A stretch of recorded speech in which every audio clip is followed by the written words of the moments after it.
This is Monica Kelsey from Beyond the Box, and today's episode is with Linda Znachko, the founder of He Knows Your Name Ministry, the person who I am going to put out of business, and you want to stick around so that you understand why.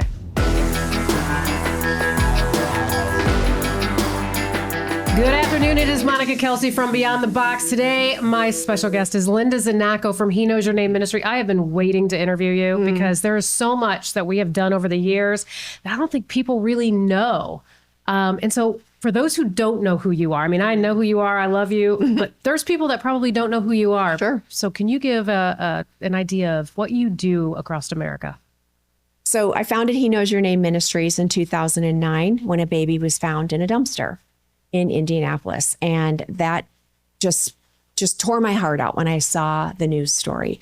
And I had no idea, of course, what was going to come of that. I just thought it was a once and done situation. But I thought, like, you just wanted to help. I just wanted to help. And when I saw the news story that said baby doe found in a dumpster wearing a diaper, it was seared on my heart, I believe, from the heart of God to mine, that doe is not a name, a dumpster is not a grave, and a diaper is not burial clothing.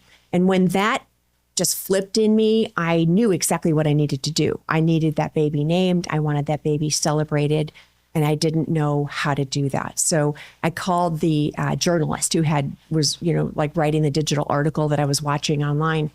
And he said, I have no idea. I can't answer your questions. Call the coroner. And I was like, well, who calls the coroner? Linda Znachko does. I don't know the coroner. I've never called the coroner before, but okay. So I called, and Alfie McGinty, gets on the phone after I talked to the receptionist. And she is the Hamilton County coroner. She's Marion County coroner. Yeah. And chief deputy coroner at the time, now elected official, which is so cool, 15 years later. But they were like, this lady's on the phone and she wants all her questions answered and wants to know what happens to a baby that's been found in a dumpster. And they were like, well, it's a long criminal investigation. It could last a long time. And I thought, I don't care, right? I don't care. I just want this baby named, and I want this baby to have a burial.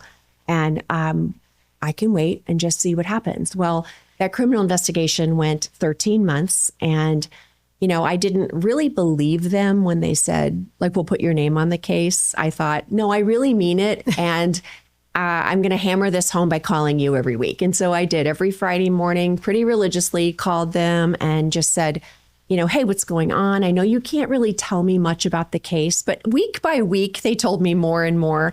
And they did several DNA tests on the baby.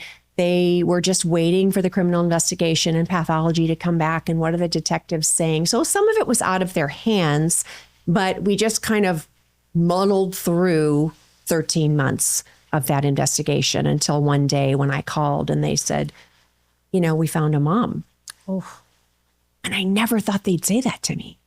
And I took a step back and I thought, I've planned this whole funeral. I've been waiting for this baby to be released to me. I guess I didn't really know what to expect. And they said, do you want to come and meet her? And I thought, well, meet the mom?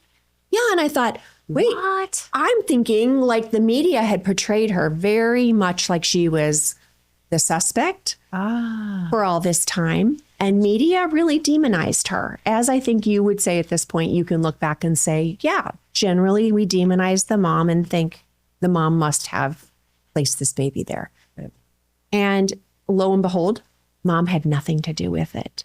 And so they somehow tracked her down, found out her story, realized that she had delivered this baby prematurely. The baby had died. She went into some kind of a coma, a deep, deep depression, and her sister and her mom had signed the baby over to Boatwright Funeral Home in Indianapolis. And when she finally kind of came out of it, which took about 5 months, I think her health was really bad. Emotionally, mentally, she was in really bad shape because a lot of people still judge her and think, right, well, why didn't you find out where your child was all this time? And she really thought the baby was at a funeral home and had been cremated. So she knew the baby had died. Yes, she did know that. And I honestly don't know if she knew it at the time or if she knew it because her sister and mom had told her afterwards. I don't know. But she did go to the funeral home and knock on the door. And now that I know more about Boatwright, I know that he's been in trouble so much that he generally... Boatwright is the funeral home. Yeah, downtown Indianapolis. And I believe her. She had gone and knocked on the door and no one had answered the door numerous times or called and they don't answer, different things. And so, you know, months and months pass. A mom is in crisis. She's in trauma. She's lost this baby. She's come out of a really hard depression. And she decides, you know, she's ready to go find her baby and no one's answering anything. Now, she never thought all the while, this 13 months when this investigation's going on, and the news is reporting like this baby's been found in a dumpster. Well, never did she think that was her baby, ever. Right. And so when they knock on her door and they say, hey, you know, did you lose a baby? And the whole story comes around. Now, her sister had taken pictures of the baby in the hospital. And she had this beautiful baby that had a very full head of dark hair. And she has these pictures and they said, will you come down and identify your baby? And she identified him by his hair, which is so incredible. Okay, so to back up, Yeah. this baby was at the funeral home. The funeral home dumped this baby. Right. So some kind of thing happened legally that I don't know anything about. And an eviction company went in to clear the building because they were supposed to be out and didn't get out. And so what they do is they, of course, hire a company, right?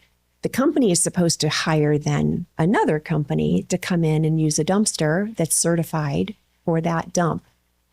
And instead, they used an alleyway dumpster that was behind the Marion County Library downtown. So the baby and other things are put in this dumpster. And this couple apparently like dropped their kids off at school. They were really struggling and under-resourced. They go dumpster diving looking for scrap metal to sell. Which we find a lot of dumpster divers that find babies. Yes. Yeah. And so they've come across this baby and, of course, freak out, but do the right thing. You know, freak out. I mean, because at this point, this baby's preserved, right? This baby had been at least, yeah. Yeah. And so, Yeah. Okay. So to back up, mom doesn't know. Grandma and sister take baby to the funeral home. Right. Funeral home gets behind on whatever it is that they're supposed to be doing. Right. Company comes in, probably doesn't even look in the boxes and just chucks them out in the dumpster. Right. And then here we find a baby in the dumpster thinking that this baby was dumped. When in fact, that this was probably negligent on... It's criminal. Well, it's criminal. And it's moving of a corpse. illegal, yes, to illegally dispose of a body. So did you bury him? I did. You did bury him. I did. So did you name him or did you let mom? Mom had already named him Nicholas. Nicholas. And it was just a beautiful story, really, from then on, because then I met with her and she said, I can't afford anything. Let's just do cremation. And I said, I've been planning on burying this baby and I would love for you to come and be my guest and let me host you at your baby's funeral. And so her and her family came and some of her friends and my community came and we all stood together and looked very different from each other. But in that moment, you can't stand at the grave and celebrate a life, let alone celebrate a life like in this circumstance. Right. And just be a part of a story of redemption and justice. Like finally, justice was done. Finally, she was understood and portrayed in the media and in the community as a mom who didn't dump her baby, right? And that this child went from being this dumped piece of trash to a child named Nicholas, who was given a beautiful celebration of life, wrapped in a beautiful, beautiful handmade outfit. And together we celebrated him. And he has a headstone and he's buried at Washington Park East Cemetery. But he wasn't the first baby I buried. I thought he was going to be. And then there was a process of 13 months where you were waiting and waiting and waiting. And so in that time frame, were you just like, I just need to keep doing this? Or you're just seeing the news stories of babies being abandoned and you just wanted to do more? I mean, how do you go from seeing a news story on one baby to now burying hundreds of babies across America? Well, it's an interesting journey because, of course, I didn't have vision for He Knows Your Name. I didn't have even the concept that abandonment was happening like it is and all over the place. So you didn't know babies were being dumped every 3 to 4 days in America? No, I had no idea. I mean, I was pretty fixated on taking care of Nicholas, but while I waited for Nicholas, God started laying a blueprint in my heart for He Knows Your Name, that by the time Nicholas was celebrated in Life at the Grave, I understood completely the vision of He Knows Your Name and what the need was, and that there were going to be so many different branches of the work that I do, from, another baby. They call me about another baby at the corner, and I'm like, this baby's not on the news. This is not something I've heard about. This was not abandoned outside. And I started learning that abandonment has a whole lot of different faces. And there are babies abandoned at hospitals and coroner's offices outside, like Nicholas. And also there are babies at funeral homes that have been abandoned. Now, we can't get our minds around how a baby could die at a hospital. Parents go through that trauma, right? They're grieving, yes. And they either leave the hospital saying they sign paperwork saying they're coming back because that's legal for them to do that, and they don't come back. Yeah. And then the next layer would be that they do designate a funeral home. And so baby goes transported to funeral home, and then they don't go to the funeral home. Because maybe they can't afford the funeral. So there is all that. There's the trustee's office in Marion County that does give vouchers for families who might need some resources, but they don't end up going, And I know, the argument always is, well, funerals are expensive. Funeral homes are corrupt. And if prices weren't so high, families could take care of their loved ones. I have learned that not to be true, personally. I have learned there are generous, kind, compassionate funeral home directors all over this country. And if you just ask them for help, they are more than willing to give it. Also, there are Catholic cemeteries all over this country who give infant graves for free. So there are ways to help families, because of course, no family goes to a hospital thinking they're going to deliver their baby and not come home with their baby, right? Right. And so it's the worst, most devastating thing in the world for them. No, they don't have a funeral home director's name in their back pocket or contact on their phone. I sure don't, and didn't. Right. And so I do understand shock and grief and all of that. But then there's, what I found with Nicholas was, there's a family that surrounds a mom. And what is the family doing or not doing to help facilitate doing right? Right.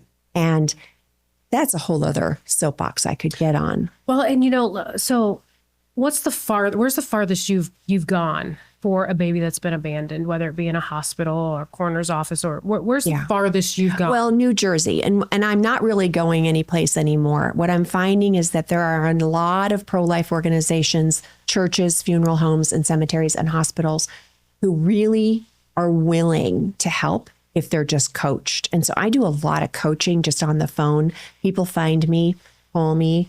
The farthest I've done a coaching situation is Ireland, where I was FaceTiming with a mom, and I met with her bereavement team, her OB, everybody. She was South African, lives in Ireland. Her husband had gone back to South Africa, and she starts losing her baby. She's alone, and she finds me on Instagram. As these things happen. And I end up coaching her through, ask these questions. These are, I think, your next steps. Of course, I don't know in your country what the laws are, but I know what the mother's heart wants, right? She's like, I'm going to leave the hospital without my baby. That's bad enough. Right. But how do I preserve what I can until my husband gets home? How do I still celebrate this baby's life? How do I, right? And so the hospital had not been really equipped to answer her questions. And so when I FaceTimed her, we talked with her team of people, and then they were so open. I said, this is what I want you to consider doing. And they did it all. Wow. And I helped equip this hospital to just all of a sudden do things they never thought they would ever be faced to do. They never had a family that they needed to advocate for in this way. I think a lot of people just leave the hospital and just kind of say, okay, there's really nothing you're offering me, so there's nothing I can do. And because of really the education and awareness I do about all the things I do on Instagram and Facebook and such, as you well know, there are people watching all over the world, and they're like, oh no, that's what I want. I want to leave the hospital with a memory book or a memory box. And I want to leave the hospital with a memory of my child being treated with worth and dignity and value. Right. How do I do that? And they're not telling me that I can name my baby, but you say I can name any baby, right? And I'm like, you can name any baby. I just helped a mom name a baby that she lost 40 years ago. Because 40 years ago, people weren't naming babies in hospitals that when moms lost, they never saw them. They had no idea where they went. Right. They were considered medical waste and gone. Yeah. And these moms have been sick ever since about it, right? And so I can say, no, let's talk about a name for your baby. Let's memorialize your child. What would be meaningful to you? I send charm necklaces to moms all over the country. Which I have one of your charm necklaces. With their baby's name on it. And I say, wear it, because when you name your baby from stillborn loss, miscarriage loss, abortive loss, you've taken that baby from being an event and a shame and misunderstanding and confusion in your life and in your family's life. And you've now named that child. And now when you talk about your child's name, you're kind of stepping outside of the sadness and the trauma of the event. And you're talking about what else was going on at the time, right? Because there's so much story. Right. And when you grab the story, you change the narrative, which you say all the time. And when you change the narrative, moms' hearts are healed. And that's when things change. So, which brings me to Baby Amelia. Yeah. You know, this is where we met. This is where I had no idea, kind of like you didn't know about abandonment in this country. I had no idea that there was somebody out there burying babies that were found deceased. Yeah. And so when the story of Baby Amelia came across my news feed, I knew, just kind of like you, I needed to do something. Right. I just didn't know that there was somebody else out there doing it. Right. And so who do I call? The coroner. And so I'm like, okay, what do we need to do? What, all of this. And then she got me in contact with you. Right. And so tell us about Baby Amelia, because a Baby Amelia is the logo to the Safe Haven Baby Box. I mean, when you look at the Safe Haven Baby Box logo, this is her footprint. Right. This is her. This is her. Right. So tell us about Amelia. Well, it's so cool how she came along when she did, because in the storyline of He Knows Your Name and the storyline of the law, and just even it's such God's divine timing because of where you were at with your project and all that you were doing. If it would have happened even a year before, you may have had a different response, right? Of maybe not coming to the funeral or whatever. And so, December 28th, 2014, a hiker is hiking on a freezing cold day at a park in Indianapolis and comes up to a baby. There are tire tracks in the snow right up to where the baby was, umbilical cord, placenta, and all the evidence of a full delivery happening right there, and left there. It obviously happened at night because the baby had been there a while. And I read the autopsy results, and they horrifically say all the details of the shape of the baby. And I say that also to not only realize that leaving a baby outside, of course, you and I can say that's horrible and wrong. It's criminal. But when we realize the elements and why, right? So here it's freezing cold in Indiana. In December, on December 28th. And this baby is going to probably froze to death first and then is left. And now there's just all this raw delivery, everything everywhere. So guess who loves that? Animals. Right. And the nightlife at a field day, not only with all of that, but with her as well. And when I got connected with Alfie about this, now, mind you, I've been in touch with Alfie now for 6 years over all kinds of things. Since baby Nicholas. Right. Right. And so when we connect about it very quickly, she says, there's not going to be a criminal investigation for this like there was for Nicholas. I didn't fully understand why until I read the autopsy results. Well, there wasn't much pathology to do on this baby. And not much information they were going to gather from this baby. And so that she was released to me within 10 days, which was incredible. So That's almost unheard of. it is. It's almost like, because I've never seen that. I know. And then I have another baby that was left outside, also released to me very quickly for the same reason. It just logistically, practically doesn't make sense to hold on to a baby when they're not evidence anymore. And that's really sad and tragic. So you and I encounter criminal investigations where they need to keep the baby because the baby's evidence. And so when I say the baby wasn't really enough for evidence anymore, I'm telling you a lot, right? But when that baby was on the news and they're talking about this hiker and the cameras showing the setting of the park, like only not where exactly the baby was left, but it's cold, it's snowy, all the things, and they show this picture of a blue sweatshirt with an emblem on it, like your emblem on your shirt, and it said Vincennes University Aviation Department. And so that's what they were kind of going after. Like, do anybody know anyone who was recently wearing this sweatshirt or went to Vincennes University and had one of these? Are they even being sold now? They're like, what are they going to go after? How old is this sweatshirt? Yes, exactly. Yeah. And so that never ended up being anything that they could get any information of, but the baby was wrapped in a sweatshirt. So we know that a mother delivered this baby, wrapped her child up. And that to me is an expression of love and acknowledgement that a baby should be swallowed, And that's kind of sweet to me. And it tenderizes my heart. But there was a fire station 2 miles down the street. With the safe haven law allowing this parent to walk to that fire station or drive to that fire station and surrender this infant. And I'm like, there was a victim. Because there was tire tracks. Totally. But she drove there, or somebody drove there. Right. But it screams to me that, giving her the benefit of the doubt, of course, because she is a mom, she did wrap her baby, that she didn't know the law, which is, you and I now know, right? It's only been... It was very common back then. Right. It's still common today in parts of the country. Unfortunately, yes. Not in the state. It No. isn't. Indiana is well equipped with a safe haven education. Yes, but there was no education. So we know the government didn't spend any money on education or awareness. So here we are with a law that was put in place in 2000, and we're in 2015 now. And likely, right, mom didn't know. Yeah. And even if she had a phone, which she probably did in 2015, she had a car, she didn't go to that fire station. Right.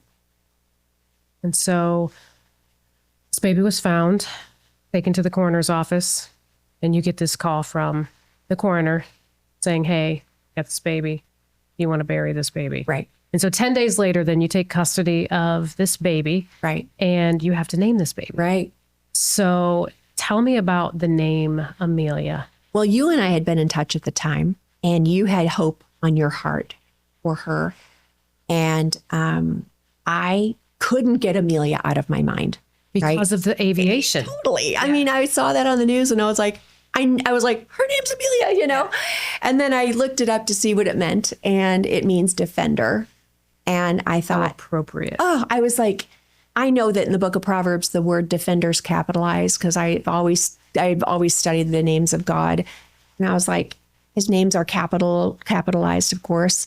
And they're his character attributes. Like I thought, oh, this is a character attribute of God's that this child is going to carry who God is on her. And I knew that meant a lot of legacy. Mm-hmm. I just didn't know what. And I was praying about her name and, and I thought, Lord, what is she going to defend? And I felt in my heart him say to me, the safe haven law. And, I was like, what? We already have that. Why would she defend the law? I didn't get it at all. And well, here we are, right? 10 years later, because we just had her 10-year anniversary. 10 years later, here we are. And we've seen her do nothing but defend that law by becoming the footprint and the face for education and awareness because of your box.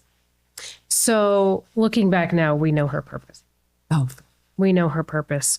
We know that her birth mom loved her, probably didn't know the law. And so after that funeral, what were your thoughts? What did you feel like you needed to do with her to bring that legacy forward? Because we met at this funeral. Right. Well, I was We'd going to never say, met before. right. We had talked, but what I knew to your question is that you and I were supposed to do something. Right. Because when you tapped me on the shoulder and we stood over that grave and looked down, and this beautiful marker was there.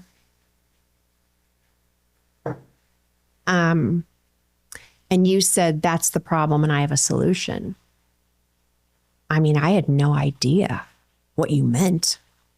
And I don't think you fully knew what you meant. To be honest, I'm still trying to understand what Christ has in store for me. Exactly. And that's where I was. I think, like, what is this? Like, I think we both knew it was huge in our hearts and we were swelling with, like, goodness. And, you know, her name, I gave Hope as her last name for you. And then as I was journeying through making funeral plans, I just felt like I want her to have a middle name. And so I called the tech at the coroner's office, Jessica, and I said, hey, how would you like to name her? Her middle name. You handled her. Is the only person who handled her, other than the EMT people, you know. Picked her up. And I said, you cleaned her. You held her. And she said, you know, it was the most devastating, gut-wrenching thing to do, but I could only do it because you were involved. And if I didn't know her name, I don't know what I would have done. And that rang true to me because of another baby I took care of that was found in a creek. And when I named him, the tech same was like, I'm so healed because of my trauma child, because of a name. And it's just like that keeps coming over everything. And so she gave Amelia Grace. And so that gave her name, which is so beautiful. But I knew going forward that that name, Defender of Grace and Hope, is really the most powerful thing. And I knew that God was going to do something, and he has clearly through both of us. And, you know, giving testimony even for her story on your behalf and holding this up in the Senate chamber. You know, the morning I left and I was so nervous and I thought, what am I going to say, you know, when you're standing in the Senate chamber? I mean, it's just so because we testified. So we testified in 2015 for a bill to allow baby boxes, the first state in the country. This had never been done before. And we stood there together, you holding this in your hands.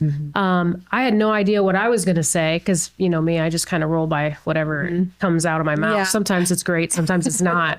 But we stood there not really realizing the impact that we were about to make on this country. You know, you through Amelia, and me through Christ, really, you know. But so standing in the chamber with the legislators, one of the things that I remember the most that you said, and I'll never forget it, is someone said, well, what if a baby dies in your box? And they were asking me this question. That was the health department. Yeah. Of course it was. I mean, I was like, yeah. And so they asked me, what if a baby dies in your box? And your response, I had never thought of it this way, but your response really changed my thinking of how I responded to people when people say that. Yeah. And I want you to say that today. I want you to say what you said to the Senate that day in 2015. Yes. If a baby dies in the box, the baby was already going to die within that 90 seconds, right? I really believe that. There's nothing that box is going to do to that baby. The baby would have died anyway. However, dying in a box after having the attempted rescue and surrender on their life is full of dignity and honor. There is no dignity and honor on a baby that is left outside to be chewed up by nightlife. So by just taking that baby and putting that baby in a box, I believe the child has dignity and honor on them, like I said, but also so does the mother. A mother who chooses to carry and chooses to take that child and say, I'm giving this baby over to opportunity, is for herself even a rescue, right? For her own soul. Leaving a baby outside to die is going to kill a mother's spirit and heart. And I believe that's what we're also protecting these mothers from. Now, has Amelia's birth mom been found? No. She's never been found. So do you think she's out there just devastated by what has come from the death of her daughter, but also finding hope through what she represents today? Yeah. I think she's carrying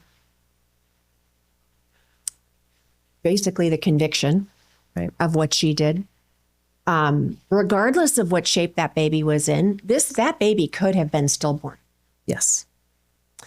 And maybe, right? Like maybe she felt like, what's the difference? I didn't kill this baby. Right. But I believe there's a spirited death on that child because of what she chose to do. Right. Well, And I don't want that for her. I don't want that for anyone. No. And, we've had a situation where a baby was placed in our box that was deceased. Right. We haven't hid it. We actually made it public. Right. And it again brought up the fact that, this mother drove all the way across Idaho to a box on the other side of Idaho. And this baby had been gone for 12 hours when this baby was placed in one of our boxes. And so the detective actually, I was talking with him and I actually used your line, that at least this baby was placed in this box where we can bury this baby at its entirety instead of in parts. Because if this baby would have been thrown in the woods, it would not have been the same story. This baby would have been ravaged by animals. Right. And so the story on this child, I believe there's legacy on every life. And so the legacy would have been the dumpster child, right? The baby in the woods, the baby, whatever. Instead, this is the baby that the mom, I can't even imagine the state of mind she was in to bring her baby that had died to a safe place so that the child could be celebrated in life. Right. That I hope to meet her someday and thank her for that. That is a heroic heart. And through the years, I've struggled with some of it, because knowing some of the details of these babies. But I think the farther that we get, the more we see the hearts of these moms, and the safe haven law in general. A woman can walk up to a fire station and hand their child to a person. Why are we still finding babies at the doorsteps? And it's because their heart is there. Yes. But they just have this one, they just can't walk in and hand their child to a person. And so having these boxes at fire stations is pivotal. And to have baby Amelia's footprint at every one of these boxes shows that she lived. Right. She lived and she's living through us. Her legacy will forever have changed the safe haven movement. We've always said this. Her footprint has literally changed the safe haven movement. And I think it also makes these abandoned babies come alive. Because as we did that day when I was giving testimony and I showed her footprint and I said to the Senate chamber, every one of you have one of these. Right. Every one of you that have children and grandchildren have this in their scrapbook. Mine's in a manila envelope in my office for Amelia, but it shows she lived because the stamp of God is on her. She's an image bearer of the king, daughter of a king, just like it normalized her and leveled the playing field. And I think abandonment generally is like the invisible baby over there that has this traumatic story that we can't relate to, which is true because no one saw Amelia, right? But Jessica. And so it brought her to a place that no one could deny that she was worthy. And when we do that, we then say, therefore, it's criminal when you throw them away. That's why it's criminal, because you're taking a human life and disposing it. Right. And when we do that, the culture of death just swallows that up, right? And we want to overlook those things because they're so nasty to think about. Right. But if we don't look at them like we did this and her square in the face, we will never have change. We will never raise awareness to the point where we see this whole thing eradicated. So what would you say to Amelia's birth mom if she ever walked up to you today? I get moms that utilize our boxes that I'm friends with now, and I learn so much from them. I bet you do. And loving on them is one of the things that I think they need the most. But if a woman walked up to you and said, I'm Baby Amelia's birth mom, and I left her in Eagle Creek Woods in 2014, and I know you buried her, what would you say to her? I mean, Gosh. well, have you thought about that? I would thank her for having the courage to acknowledge herself to me. Right. And say thank you that you felt like you could come.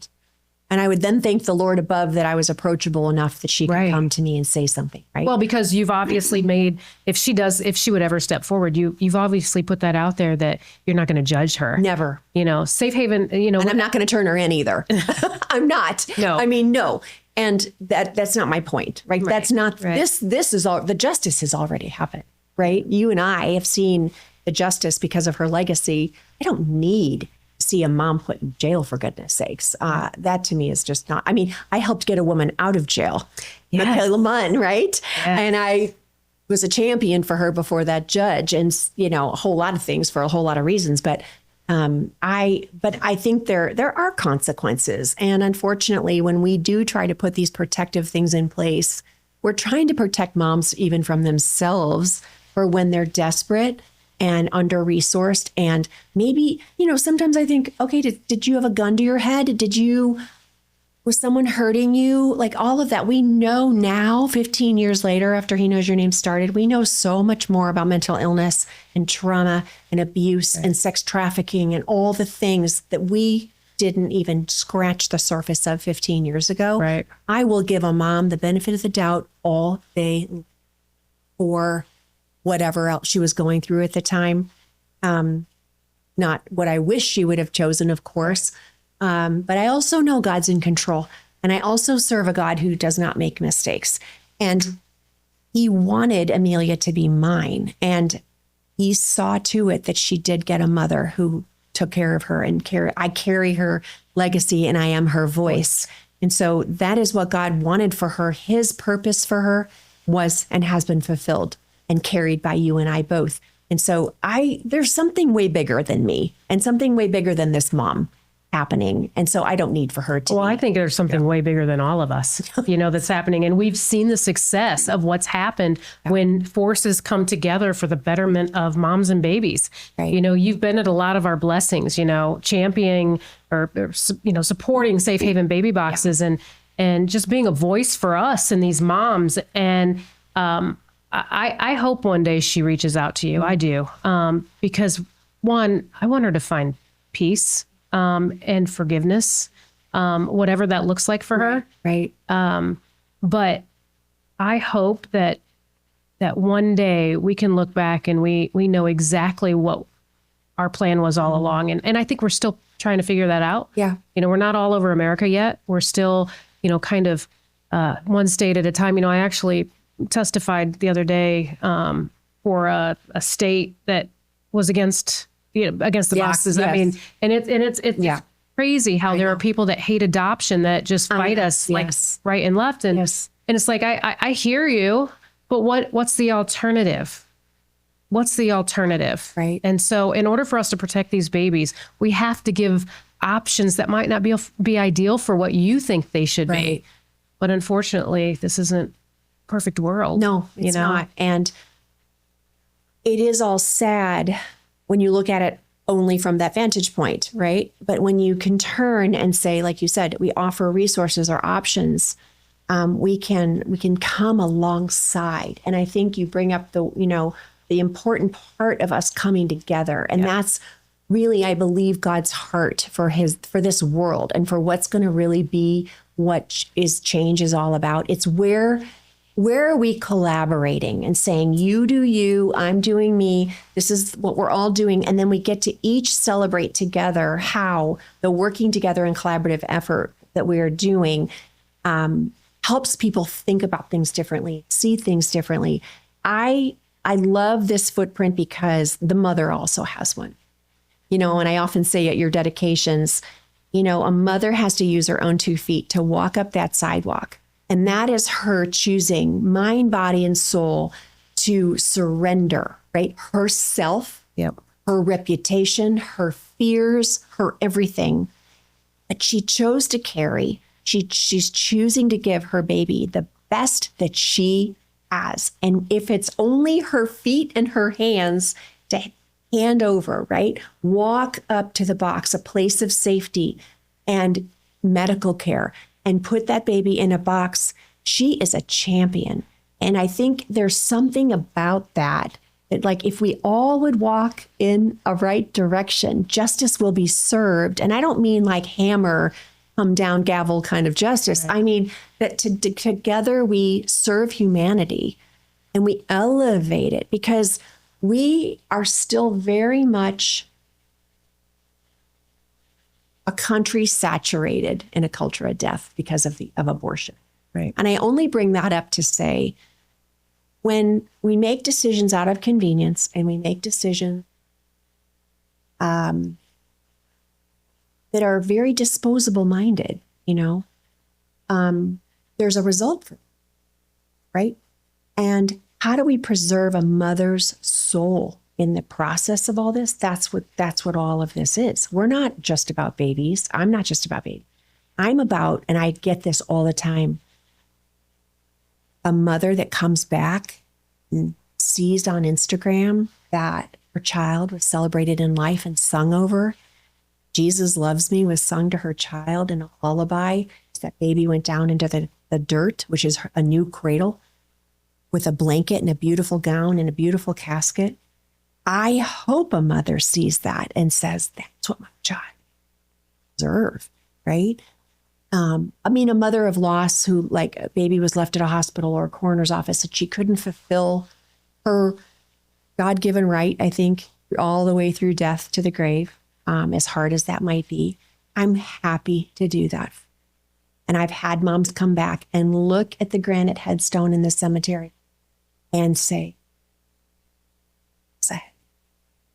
everybody in my book does, right? If you need a headstone, you call me. And I have headstones all over the country because I believe our names should be written in the dirt. And when they are remembered and celebrated. And that's what we get to do together in all kinds of ways with all my other resources and donors. But to say, mother comes back. I see things at a grave and I wonder, who put that there, right? I hope a mom comes and sees her baby and that she feels about the fact that she can have that moment, even though she didn't bury, I did. That's okay. Happy to do that. Well, you're changing the narrative. You're changing the narrative. And together we have swept across this country doing this. And I love you. I love you too. I've known you for 10 years now, and you never cease to amaze me with your heart. Thank you. You really, really do. Thank you. And interesting enough, back in 2020, we were standing in Ocala. You flew all the way to Ocala to help me bless the very first box in Florida. Yeah. You remember? Oh, yeah. Because this was a big deal. It was. This was a huge deal. Yeah. And while we're standing there, you have your phone and you're like, I've got to show you this. And I'm like, what is it? And you're like, this is TikTok. You remember this? Oh, yes. And you're like, look at the views on this one video I posted. And I'm like, really? 27 million. I'm like, people are like watching this, and you're like, you have to get on TikTok. What are you doing? You got to get on TikTok. And I'm like, oh, well, whatever. And then somebody on my board said the same thing. And so after that, I was like, okay, well, maybe I should do a couple videos. The first video I ever did got 28 million views. Yep. My most video is up to 60 million. And it's like, people are hungry for change. People are hungry for hope. Right. And so when you have somebody like yourself that comes in and says, you know what, I can help with this. Right. I can do this. Right. Well, what's it going to cost me? My time. Okay. Right. Whatever. Right. Maybe a few dollars here and there, but you're bringing hope to a situation that people think are hopeless. And that is truly changing the narrative. Well, it's changing it because it's also a community is being changed by the narrative, which means their action steps are changing. They're feeling like they can get engaged. And everything we're doing, we're inviting people into at some level. Right. And I have things happening all over this country. I don't have to go there anymore. I don't have to go to Washington State and here and there. I have nurses in a hospital in Washington State doing absolutely amazing things in their community. They are burying babies. They have changed their hospital networks way of dealing with stillborn babies or miscarried babies or whatever they have, whatever level that is according to their law. but they're doing memorial services now. They're inviting parents in to a naming service. I mean, it's happening because of the social media platform. People are listening, watching, thinking differently, right? And acting differently. And they're saying, okay, well, I can't do what Linda does. I can't do what Monica does, but I can do what I do right here, right now. I happen to know a legislator. I think I'm going to call him and ask him about the box. I'm a nurse, a supervising nurse in my hospital. I wonder if the next board meeting I'm invited to go to, I start talking about how can we implement a memorial service into what we do quarterly to celebrate parents of loss. Infant loss, oh golly, management of the whole gamut of it is being changed. It's like, I don't even have the vision for all of the places it's changing, you know? And other places that are saying, like, we're going to start helping families get headstones. Even though they're expensive, maybe someone will start donating them.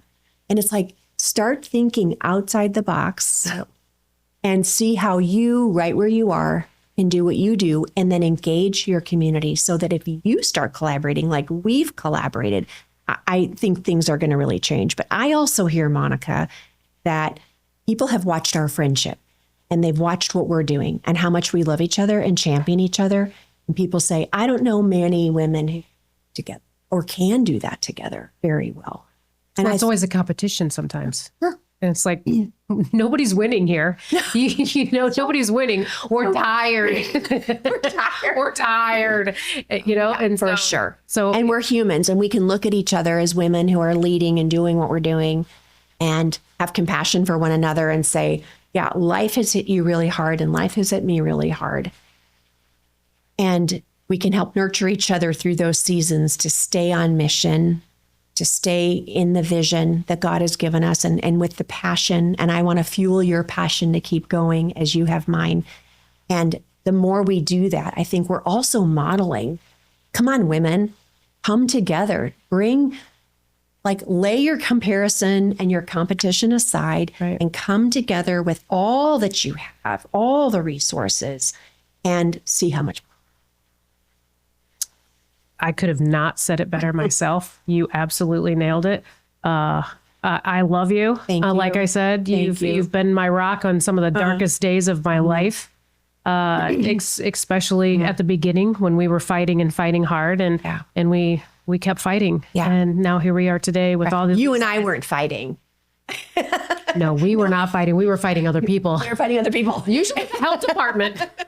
Yeah. And for laws and to be heard, you know, and, you know, to be heard and to tell our story and to get people to listen and, you know, to carry the authority that God has put on us to carry this passion and this mission has not always been easy for either one of us. We both have gotten a lot of persecution at times. And I remember I had gotten my fair share on social media and you had invited me to come to a box dedication. I don't remember even where it was. And I walked in and I felt pretty shredded. And I walked in and you looked at me and you said, I knew you'd show up. Because Molly kept saying, you know, is Monica wondering if you're coming? And I was like, I couldn't even think straight to see if like you were worried about me coming or not, because the last thing I wanted to do is be in front of a camera.